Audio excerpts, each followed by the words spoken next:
¿Cómo enojarse como Jesús? Después de la boda de Caná, Jesús y sus discípulos se quedaron durante un tiempo en Capernaum, un pueblo en el borde del lago de Galilea. Cuando ya era el momento del festival anual de Pascua judía, Jesús y sus discípulos fueron a Jerusalén. Este viaje era un rito anual para Jesús desde que era un niño. La Pascua judía tuvo un significado especial en la vida y la muerte de Jesús. La Pascua judía es una celebración muy importante que conmemora la liberación del pueblo de Israel de la esclavitud en Egipto. Durante esta época, los judíos cuentan la historia del éxodo de Egipto. En la época de Jesús, en la víspera de la Pascua, se sacrificaba un cordero macho sin defecto que se asaba y comía con pan sin levadura. El Evangelio nos dice que después de que Jesús fue bautizado, Juan Bautista le dijo a dos grupos distintos que Jesús era el Cordero de Dios, que quita los pecados de este mundo.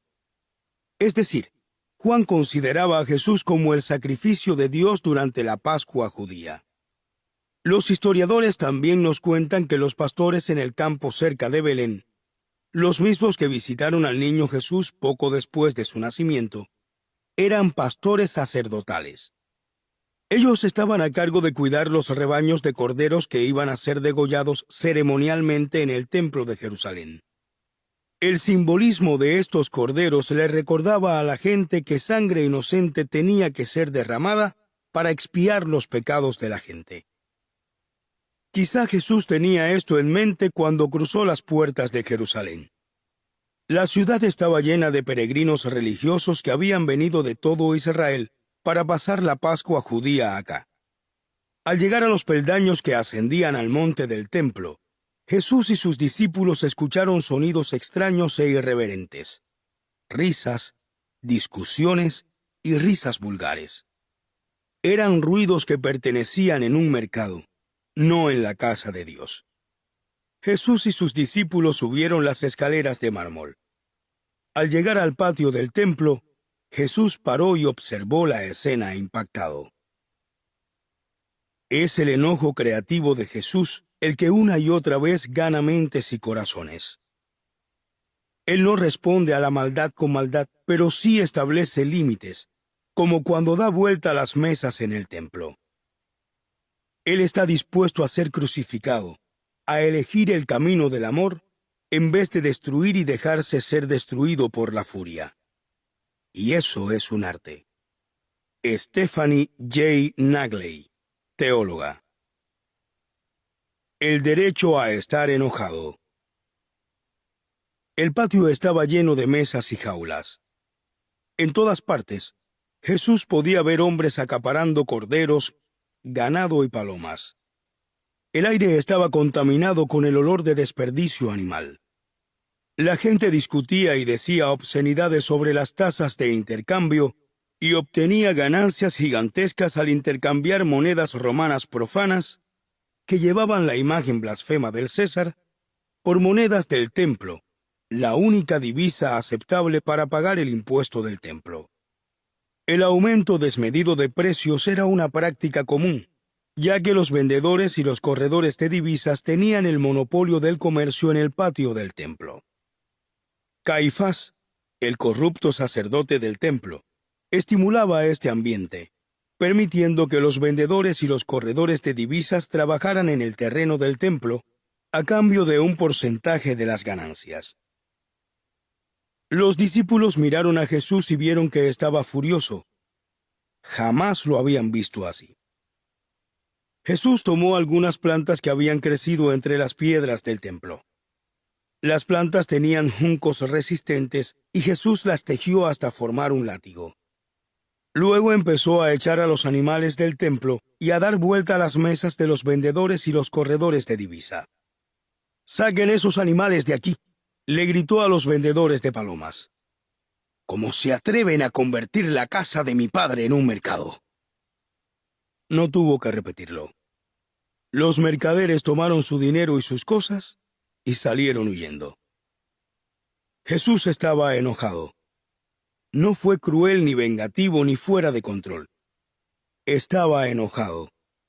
Con su látigo no pretendía causar dolor a los hombres o a los animales, sino sacar a las bestias de la casa de Dios.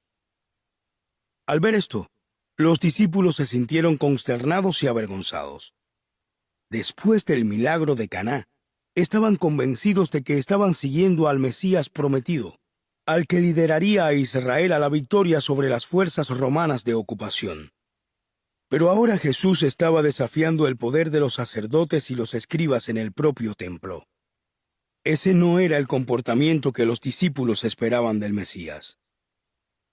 Entonces recordaron algo, un pasaje del Salmo 69 que predijo el sufrimiento del Mesías prometido.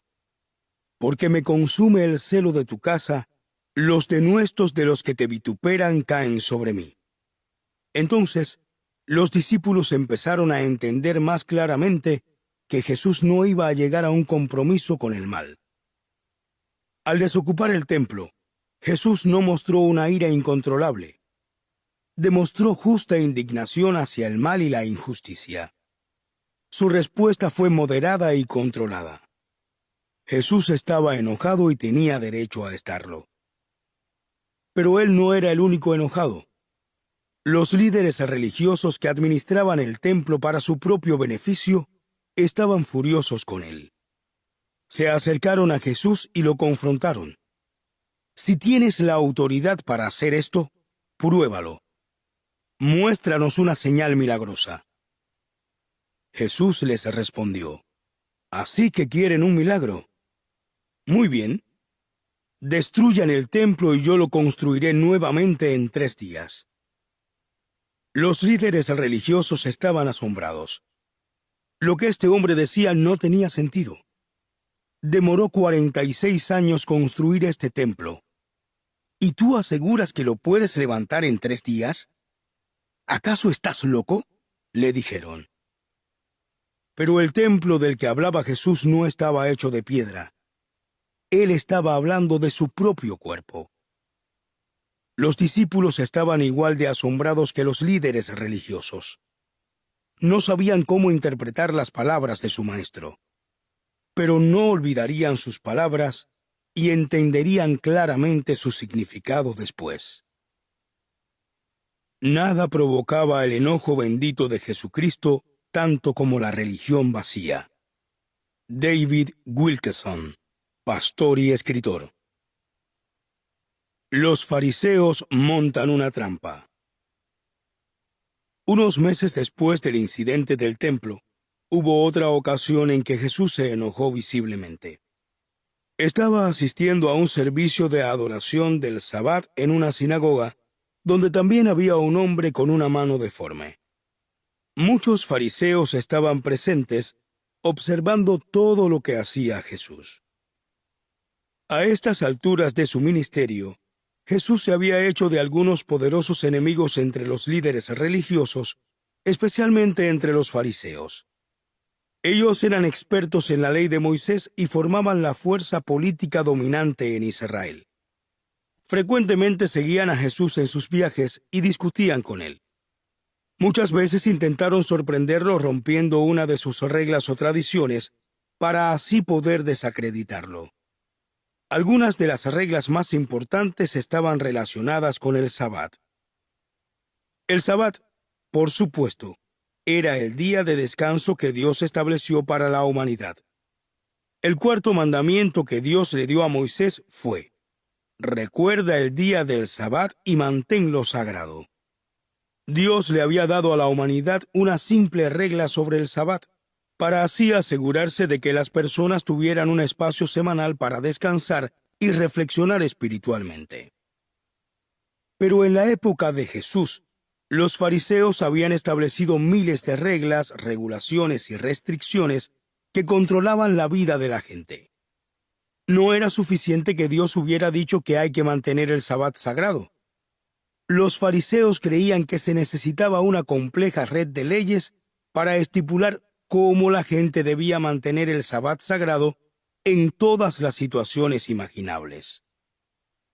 Por ejemplo, Los fariseos habían establecido que en el Sabbat uno podía escupir sobre una roca, pero no sobre la tierra. ¿Por qué? Porque escupir sobre la tierra produce barro, y el barro se usa en la construcción. Por lo tanto, hacer barro es considerado trabajo. Un hombre que escupe sobre la tierra en el Sabbat se consideraba igual de culpable que alguien que construyera una casa en ese día. Claramente, las reglas de los fariseos eran absurdas y violaban la intención original de Dios de permitir que la gente descansara de su trabajo un día a la semana. Los fariseos habían convertido un día de alegría y relajación en una carga. En este día en particular, Jesús había ido a la sinagoga a adorar y vio al hombre con la mano deforme. Los fariseos estaban observando a Jesús con gran atención, con el deseo de que él violara alguna de sus rígidas reglas del Sabbat. Jesús sabía esto, y decidió poner en evidencia el odio en sus corazones. Él avanzó hacia el frente de la sinagoga y se paró frente a toda la congregación. Le dijo al hombre con la mano deforme: «Párate acá al frente, para que todos puedan verte». Eso hizo el hombre. Jesús se dio vuelta y miró directamente a los fariseos. Les preguntó: ¿qué debe hacer una persona durante el Sabbat? ¿Sería mejor hacer el mal o el bien ese día? ¿Sería mejor salvar una vida o matar a alguien? Los fariseos no respondieron. En esta parte de la historia, el Evangelio hace una observación importante. Sostiene que Jesús miró a los fariseos con rabia y que le dolía profundamente su terquedad. Él estaba sinceramente sufriendo porque estos hombres habían alzado una pared impenetrable dentro de sí mismos que mantenía fuera el amor de Dios. Con estas emociones dentro, Jesús se dio vuelta hacia el hombre con la mano deforme. «Muestra tu mano», le dijo. Él lo hizo y la gente en la sinagoga quedó asombrada. Su mano, antes deforme, ahora estaba completamente sana. En vez de reaccionar con asombro, emoción y reconocimiento hacia la identidad de Jesús, los fariseos se sintieron amenazados. Él amenazaba su poder sobre la gente, su orgullo, su ego. Él exponía el odio y las motivaciones malignas que los impulsaban. No importaba que Jesús hubiera hecho algo bueno en el Sabbat. No importaba que un hombre hubiera sido sanado o que el poder de Dios hubiera quedado en evidencia. Lo único que le importaba a los fariseos era que Jesús amenazaba su poder. Cuando él sanaba a alguien, aumentaba su popularidad entre la gente. Y ello hacía disminuir la popularidad de los fariseos. Los fariseos salieron furiosos de la sinagoga.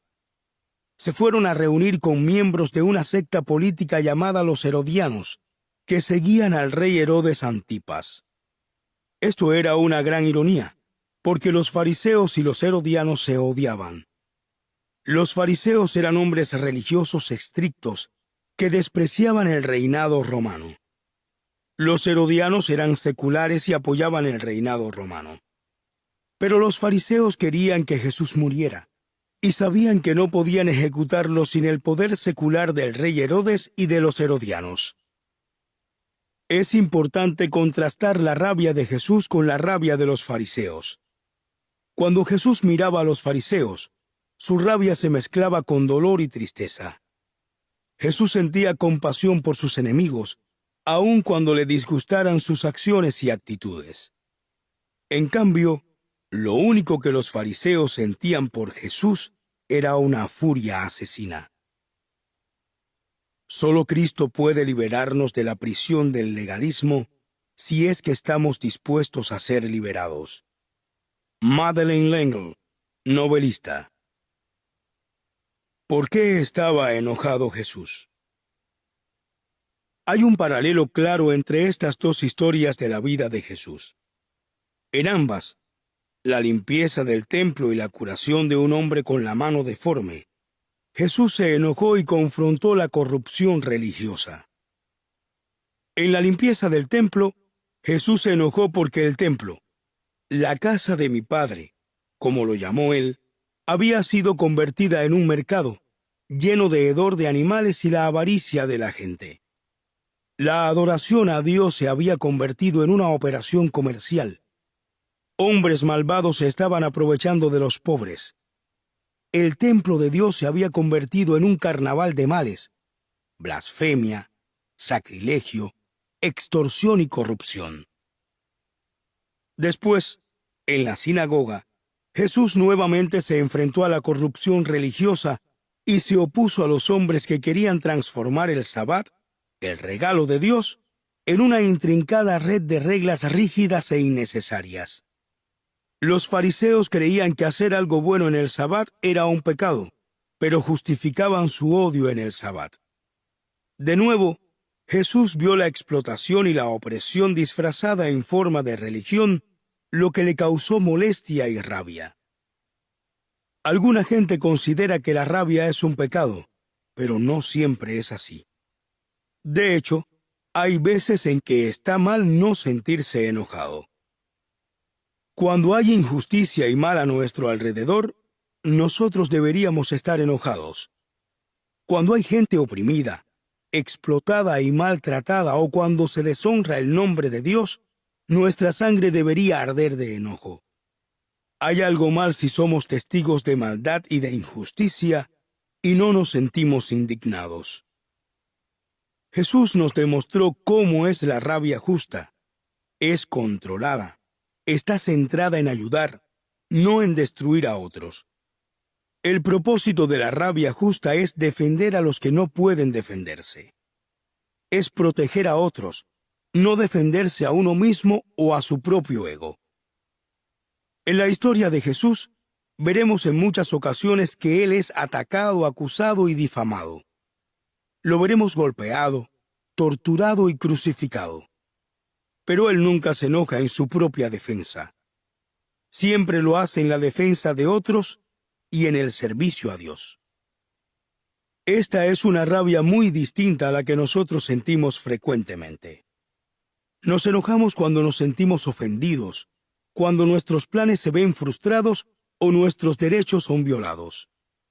Nuestra rabia normalmente es egoísta y ella nos abruma, nos controla. La rabia humana está alimentada por el resentimiento, y el resentimiento rápidamente se convierte en amargura y odio. Con su palabra y ejemplo, Jesús nos enseñó que esta no es la forma en que sus seguidores deberían responder. Si queremos ser como Jesús, tenemos que entender la forma en que Jesús quiere que actuemos en tiempos de rabia y de conflicto. Si os enojáis, no pequéis, ni se ponga el sol sobre vuestra iracundia. Efesios 4:26. ¿Cómo deberíamos manejar nuestro enojo? En su discurso más famoso, el Sermón de la Montaña, sobre el que hablaremos más en el capítulo 6, Jesús habló sobre el odio y la rabia. Explicó cómo sus seguidores, quienes sinceramente quieran ser como Él, deben responder ante las personas ofensivas y difíciles. En el Sermón de la Montaña, Jesús dijo: Ustedes han escuchado el antiguo mandamiento de no matarás. Pero les digo que cualquiera que siquiera esté enojado con un hermano o una hermana, es decir, con cualquier persona de la familia humana, es culpable de asesinato. Si insultan a uno de sus hermanos y lo llaman idiota, o cualquier otra ofensa, pueden tener que responder a una corte. Pero lo que les digo es que si usan nombres destructivos en su trato con otras personas, están en peligro del juicio de Dios. Jesús dejó en claro que nuestro amor por Dios es inseparable de la forma en que tratamos a otra gente. Lo puso de esta manera: si están en la casa de Dios, adorándolo, deténganse a pensar en cómo han tratado a otras personas durante la semana. Si recuerdan haber ofendido a alguien, entonces paren lo que están haciendo, dejen la casa de Dios, vayan a pedirle perdón y a reconciliarse con su hermano y después vuelvan a adorar a Dios. ¿Y qué pasa con las peleas? Jesús dijo, resuelvan sus discusiones rápidamente y hagan la paz con sus adversarios, incluso con aquellos que quieren llevarlos a juicio. Busquen formas de hacer la paz con las personas antes de iniciar un juicio o incluso si el juez acaba de mandarles a la cárcel. Si ese es el resultado, créanme que no saldrán hasta que hayan pagado el último centavo que deban. ¿Y qué pasa con las personas que no son razonables, desagradables, molestosas o con quienes son simplemente malas? Han oído que se dijo, ojo por ojo, diente por diente. Si un hombre te golpea en la mejilla derecha, preséntale también la izquierda. Si alguien te demanda para arrebatar la camisa de tu espalda, dale también tu abrigo. Si alguien te obliga a caminar una milla, está dispuesto a caminar una milla adicional con él. Dale a la persona que te pide algo. No le des tu espalda a la persona que quiere que le prestes algo. Eso puede sonar como que Jesús quiere que permitamos que la gente abuse de nosotros y nos pase por encima, pero no creo que esa fuera su intención. Por ejemplo, si usted es la madre de 2 hijos, que vive con un marido abusivo, Jesús no le está diciendo, si su marido le deja el ojo derecho morado, entonces deje que le pegue en el ojo izquierdo. Jesús nunca le pediría que pusiera en riesgo su persona o a sus hijos. Tenemos que actuar con criterio. Tenemos que protegernos y proteger a nuestros hijos del peligro. Si usted está en una relación con una persona que es peligrosa, usted necesita terminar esa relación. No debe odiar o tratar de vengarse, sino construir un hogar seguro para usted y sus hijos. Jesús está diciendo, de hecho, cuando las personas hacen algo que le causa daño o enojo, quiero que aprenda una nueva forma de responder. En vez de pensar en formas de vengarse, busque formas de cambiar la dinámica de esa relación. Supongamos que alguien le pegó y en vez de contestar con un golpe, usted presentó la otra mejilla. ¿Cómo respondería esa persona? Bueno, puede ser que le vuelva a pegar, pero también puede ser que esa persona esté tan asombrada por su inesperado acto que le remuerda la conciencia o se sienta como un idiota. Al final, usted puede motivar un cambio en la otra persona. Puede hacer que esa persona también quiera ser como Jesús. O como mínimo, quitará un poco de rabia o conflicto del mundo y añadirá un poco de amor, tolerancia, amabilidad y paz. Jesús dijo a continuación, ¿han oído que se dijo, ama a tu hermano y odia a tu enemigo? Pero tengo que decirles, ama a tu enemigo y pídele a Dios que bendiga a quienes te atormentan. Si haces esto, entonces serás verdaderamente un hijo del Padre en el cielo. En otras palabras, cuando nos vemos enfrentados a personas y situaciones con rabia, entonces no debemos responder con odio. En cambio, debemos responder con amabilidad, perdón y bendición. Esa es la forma de ser como Jesús. 2000 años atrás, Jesús nos mostró una forma completamente nueva de lidiar con nuestros sentimientos de enojo. El mundo no sabía qué hacer con ella. Todavía no sabe qué hacer con ella. ¿Sabían que la Biblia describe más de 20 emociones que Jesús sintió? Y no todas eran emociones positivas. Él sintió, entre otras, afecto, angustia, rabia, compasión, temor, dolor, felicidad, indignación, alegría, amor, paz, tristeza, simpatía y cansancio. Cristo es nuestro modelo perfecto de madurez emocional y espiritual. Bruce Narramore, psicólogo y profesor universitario. Una rabia dolorosa. Es importante que comprendamos todo el rango de la personalidad de Jesús incluyendo el amplio rango de sus emociones. Jesús era un hombre profundamente humano, y mientras mejor entendamos la forma en que Jesús expresó sus propias emociones, incluyendo la emoción de rabia, mejor podremos entender nuestras propias emociones para así poder expresarlas en una forma que es sana y santa. En un artículo titulado Las emociones de Jesús, G. Walter Hansen, un profesor de la Biblia, hizo un comentario profundo sobre la vida emocional de Jesús. Los escritores de los Evangelios pintan retratos de Jesús usando un caleidoscopio de brillantes colores emocionales. Jesús sintió compasión, se sintió enojado, furioso, atribulado, preocupado, triste, deprimido, emocionado. Él suspiró, lloró, gritó, estuvo en agonía, se sorprendió, se alegró profundamente, amó. En nuestro camino para ser como Jesús, frecuentemente no le prestamos atención a sus emociones. Jesús nos muestra qué es ser completamente humano y hecho a la imagen de Dios. Sus emociones reflejan la imagen de Dios sin ninguna deficiencia o distorsión. Cuando comparamos nuestra propia vida emocional con la de Él, nos damos cuenta de que necesitamos transformar nuestras emociones para que podamos ser completamente humanos, como Él. La forma en que Jesús expresó sus emociones es la forma en que deberíamos expresar nuestras emociones. Fue una rabia justa, dirigida al mal y a la injusticia. Jesús nos mostró una forma de estar enojados que sana y restaura. La novela Las uvas de la ira, de John Steinbeck, es una novela llena de rabia, sobre la Gran Depresión.